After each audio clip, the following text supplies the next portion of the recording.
रावण एक इतना शक्तिशाली राक्षस भी था और ब्रह्म का जिसको ज्ञान भी था, जो अपार शक्तियों का स्वामी भी था।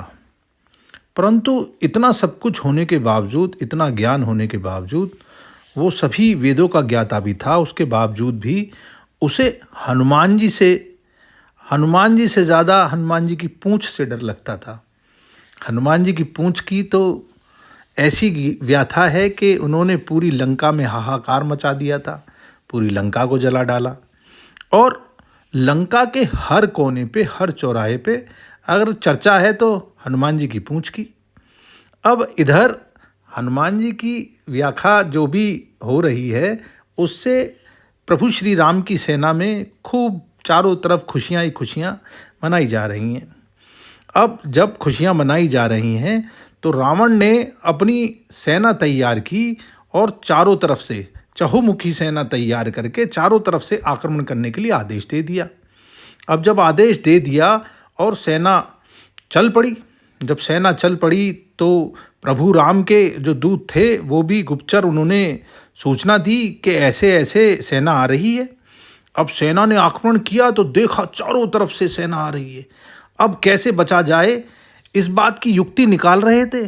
पर हनुमान जी बोले, प्रभु आपका सेवक बैठा है, आपको चिंता की कोई ज़रूरत नहीं है, आपका सेवक सब संभाल लेगा। ऐसा कहा और युद्ध भूमि में चल पड़े। जब युद्ध भूमि में पहुँचे तो वहाँ देखा, अब हनुमान जी एक हाथ से एक को उठाएं हाथी को और दूसरे हाथ से दूसरे हाथी को, और एक हाथी से हाथी मारा, एक ऊँट से ऊँट मारा, और ऐसे कर करके उनने सारी सेना को ख़त्म कर दिया। और जो सेना पीछे से वार कर रही थी, पूंछ में ऐसी लपेटी कि पता ही नहीं कहाँ गई।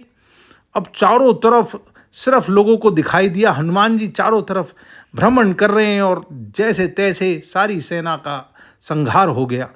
अब सारी सेना का संहार हो गया, गुप्तचरों ने सूचना दी। अब हनुमान जी हंस रहे हैं कि भाई कोई बचा तो नहीं, कोई और है तो आ जाओ। ऐसा कहकर हनुमान जी मुस्कुराए।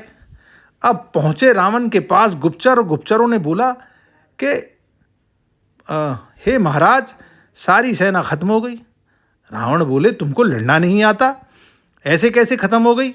कि जी जैसे ही गए हनुमान जी ने पूंछ से, अरे पूंछ का नाम ही मत लो भाई, पूंछ की बात मत करो मुझसे।